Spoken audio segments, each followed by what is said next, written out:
Sendiri setelah itu biasanya suka sayang kalau misalnya langsung dicuci rambut atau langsung dibilas. Memang pasien akan merasa risih karena pasti ada bercak-bercak darah yang mengering pertama. Tapi di situ itu justru masih ada microchanneling yang tadi saya jelaskan, masih ada jalur masuk. Jadi kalau langsung dicuci rambut saya rasa sayang. Nah, biasanya di klinik saya edukasi untuk setidaknya 1 kali 24 jam itu tidak untuk membilas rambutnya. Tapi di luar itu untuk pantangan makanan dan obatan itu tidak ada. Jadi kalau untuk masalah rambut, cara kerja sistem obatnya adalah lokalis atau benar-benar spesifik hanya di tempat, di titik yang saya injeksikan saja. Jadi untuk pantangan lainnya, untuk area lainnya tidak ada. Hanya saja jangan membilas atau mencuci rambut 1 kali 24 jam. Kalau untuk yang harus disiapkan, biasanya jika penggunaan kalau di tempat saya yang shotgun tadi ya, yang vital injektor tadi, biasanya akan ada lumayan banyak bleeding atau darah. Nah, biasanya saya edukasi dulu. Karena kedalaman yang untuk kulit kepala jauh lebih dalam ya, dengan yang untuk kulit wajah. Nah, jadi pasti akan muncul beberapa titik blood, titik darah. Biasanya saya tanya dulu apakah ada penggunaan. Biasanya sekarang ini penyakit jantung diresepkan ini ya, pengencer darah. Nah, itu mungkin boleh di stop dulu malamnya sebelum treatment gitu. Tapi kalau untuk di klinik sendiri rata-rata masih pasiennya pun karena udah biasanya udah semangat sendiri ya, udah dok nggak apa-apa, ini rambutnya pasti akan rajin yang pertama. Terus yang kedua pasti sudah mentalnya tahan sakitnya dulu. Jadi so far aman. Oke, itu kalau untuk rambut. Boleh diikat nggak dok? Umpamanya kan biasanya ya, boleh diikat nggak dok rambutnya? Terutama nih buat wanita. Ya kan? Biasanya wanita masalah pertama adalah hairline. Hairline-nya pasti mundur. Lama-lama kok tambah nonong ya dok, batuk saya hairline-nya kok mundur ternyata ya. Bukan dari dahinya yang tambah maju atau tambah bervolume, tapi ternyata hairline-nya mundur. Itu memang berefek loh dari penggunaan tali karet rambut. Karena otomatis tarikannya ke belakang. Nah kalau misalnya sudah melakukan treatment rambut, kalau saya sih sayang ya kalau diikat, kalau bisa memang dikurangi. Dan rata-rata juga saya edukasi jangan semir-semir rambut dulu, jangan, iya karena kan itu pasti ada chemicalnya yang masuk, meskipun di salon pasti sudah pilih yang bahan terbaik, tetap kalau bisa jangan dulu. Nah kalau misalnya udah ada uban yang panjang ke bawah boleh, tapi jangan di akar rambutnya, karena akar rambutnya kan lagi diobati gitu. Baik, kalau gitu jangan diikat rambut. Kalau pakai jedai boleh ya dok ya? Jedai boleh ya. Boleh ya pemirsa, tapi jangan karet gitu ya kalau seandainya habis treatment. Baik kalau begitu, kita jeda sejenak ya Dokter Jessica. Kami harus jeda sejenak pemirsa. Nanti setelah saya kembali saya akan menyapa Ibu Marwah dari Semarang. Jangan kemana-mana, tetap di Sehat Pagi.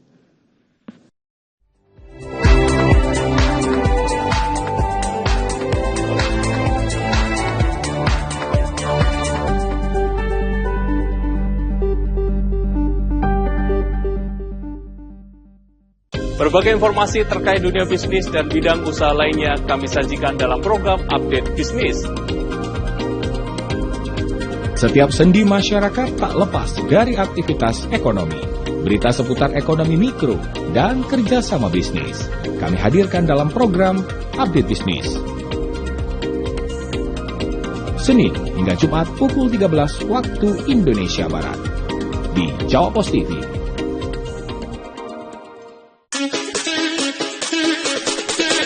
Update Makan Wena hadir menemani sore Anda dengan ragam menu pilihan yang bisa menjadi referensi jelajah pengalaman kuliner Anda.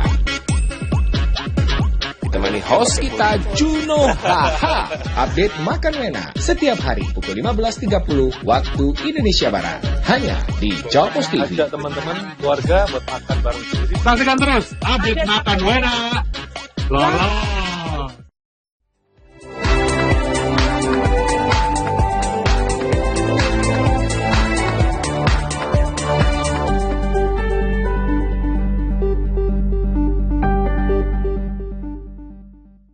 Pemirsa, sekarang saya akan menyapa Ibu Marwah dari Semarang. Selamat pagi Bu Marwah. Selamat pagi dokter. Dok, saya usianya 50 tahun nih dok. Saya ini punya diabetes mellitus.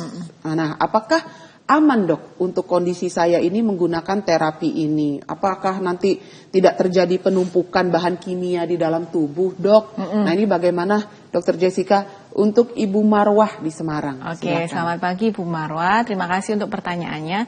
Jadi memang kalau untuk penyakit diabetik adalah penyakit yang tidak dapat disembuhkan secara tuntas. Kita benar-benar kayak stop mau minum obat dok, bisa atau enggak. Jadi memang itu adalah penyakit yang bisa dikontrol. Kontrolnya dengan menggunakan terapi oral atau obat. Jika misalnya terapi obat tidak bisa mengontrol, otomatis akan dinaikkan dosisnya melalui injeksi, biasanya injeksi insulin. Tapi kalau bisa jangan sampai jatuh ke keadaan itu. Nah, memang kalau diomong diabetik dengan menggunakan stem cell, apakah tidak ada yang penumpukan atau bagaimana? Justru malah disarankan karena clinical case-nya sangat bagus untuk penyakit diabetes. Jadi penyakit diabetes ini sebenarnya kalau misalnya kita cek kan selalu dari gula darah. Apakah gula darahnya tinggi atau enggak? Nah, ternyata kenapa sih kok gula di darah bisa tinggi? Ternyata jika dia terus tidak dikontrol gula darahnya, otomatis dia akan menimbulkan plak atau akan menyebabkan keluhan di berbagai daerah. Mungkin pernah dengar mataku kok jadi gak jelas ya karena sakit diabetes, atau mungkin mulai sering kesemutan di ujung tangan, di ujung kaki. Ternyata diabetes juga berefek ke saraf. Atau mungkin yang paling concern orang-orang terhadap ginjal. Kalau diabetes rutin nih cek bun kreatinin. Nah, ternyata juga ada efek di ginjal. Jadi memang diabetik ini penyakit yang secara sistemik dapat berefek atau merusak setiap organ di tubuh penderitanya. Makanya sangat cocok apabila digunakan treatment berupa stem cell ini. Karena kerjanya sama secara sistemik dan betul-betul setidaknya dia akan melihat secara langsung di tiap-tiap pasien yang berbeda inflamasinya ada di daerah mana. Dan misalnya untuk diabetes sendiri yang biasanya kita cek kan nilai HbA1c per 3 bulan. Biasanya itu yang dicek darah. Nah, kalau pengen tahu ngefek apa enggak stem cell-nya nih. Nah, coba dicek HbA1c-nya. Mungkin ketika memutuskan, oke dok saya melakukan treatment stem cell intravena ya. Setelah itu pasti yang dirasakan adalah perbaikan dari keluhan. Bener nih, ternyata saya udah nggak kesemutan lagi. Atau ternyata, oh iya kok saya matanya udah lebih enak ya.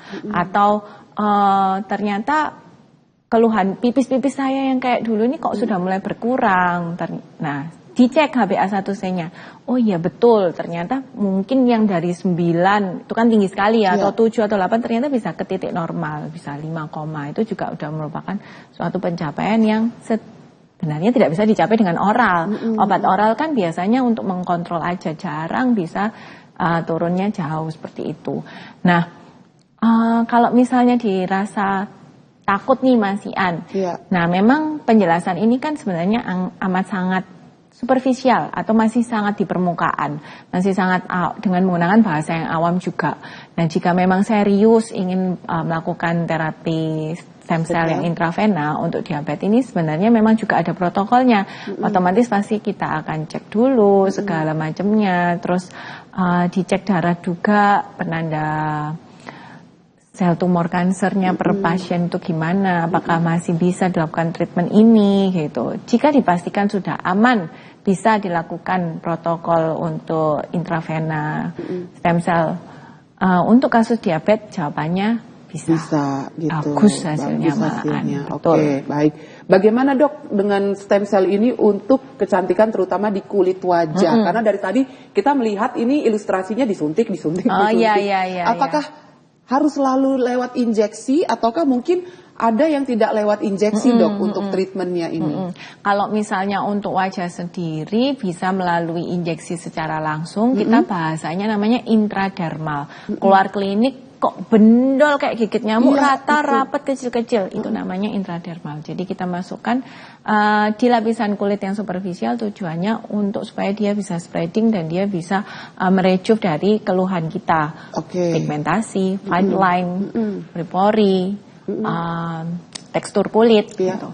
Tapi jika tidak mau untuk diinjeksi yang begitu banyak, gimana dok? Kembali lagi bisa menggunakan microchanneling berupa microneedle, dermaloller, dermapen. Jika sudah terbentuk lubang jalur masuk obat, bisa kita oleskan dengan menggunakan stem cell tadi. Tetap ada efeknya pasti. Yang penting itu kenyamanan pasien dan membuat pasien tidak trauma. Buat apa kita paksakan suntik, tapi pasiennya kalau merasa nggak mau balik lagi juga hasilnya pasti akan kurang.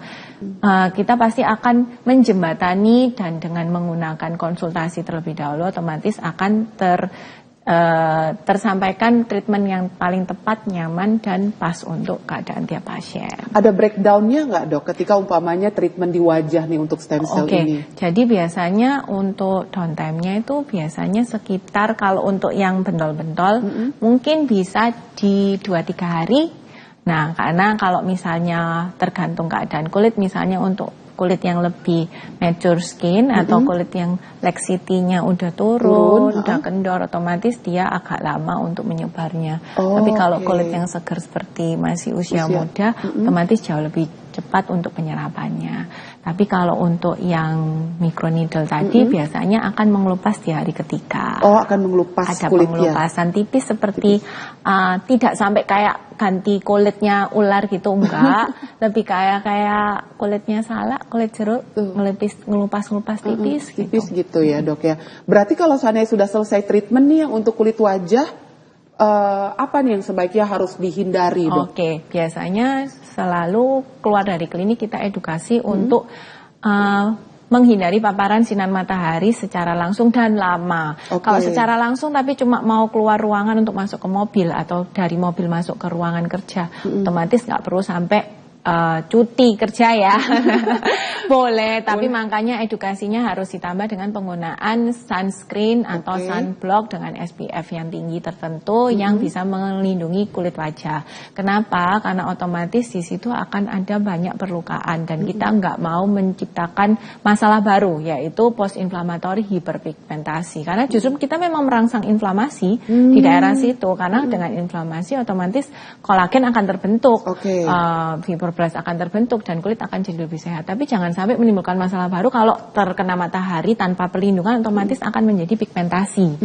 Nah itu jangan sampai ya. Jadi yang pertama pasti edukasi dengan menghindari sinar matahari secara langsung, penggunaan sunblock, dan jika ada banyak titik atau lubang di situ biasanya saya suka edukasi cuci mukanya pakai air mineral ya, karena nggak bisa dipungkiri PDAM sekarang agak kurang bersih. Jadi kalau misalnya dengan menggunakan air mineral kita meminimalisir dari bakteri bertumbuh di lubang-lubang itu tadi. Jadi supaya nggak istilahnya pasien nggak merintis, nggak beruntus gitu. Jadi misalnya sampai downtime habis 3 hari itu kalau bisa extra care ya, sekaligus ditambah ini pelembab, moisturizer gitu. Dan biasanya saya suruh stop semua penggunaan skincare di rumah.